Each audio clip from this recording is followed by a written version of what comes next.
most people, a show about plane crashes probably wouldn't attract them to flying planes, but it attracted me. So when I was 13, I joined my local Air Cadet squadron.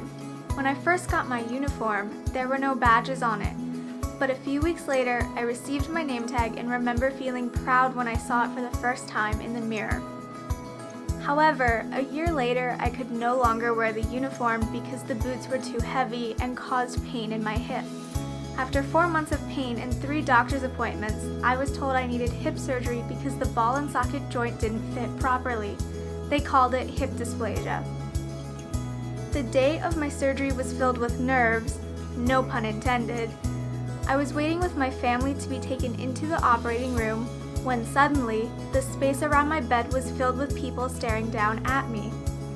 I only knew my surgeon and anesthesiologist, but who were all these people and why were they here? I felt so awkward and self-conscious with a bunch of strangers watching me as I tried not to cry while hugging my parents and walking into the operating room. I didn't know it at the time, but my healthcare journey was just beginning with that surgery. 14 months later, I was in the hospital again undergoing a procedure to help me manage chronic nerve pain. My mom was getting coffee and I was talking with the pain psychologist when suddenly a new doctor I had never met walked into the room. They started discussing things that seemed like they were important, but I was wondering, why is this doctor even here? What role do they play in the next steps of my healthcare journey? Will I ever see this doctor again? And as the walls blurred and bulged out, I became worried about how I would remember this information. My mom came back and I explained what had happened.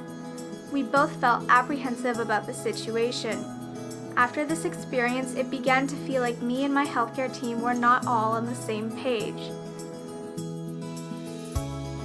Over the past year, I have decided to wear my Air Cadet uniform despite the chronic pain I still struggle with. I am now a sergeant and am proud of what I have accomplished. My name tag and badges show people who I am and that I am a part of something bigger. I think healthcare providers should view their name tags the same way. Wearing your name tag and telling your patients what you do is expressing to them that you are proud of your job and declaring how you will be a source of strength as you guide them on their healthcare journey.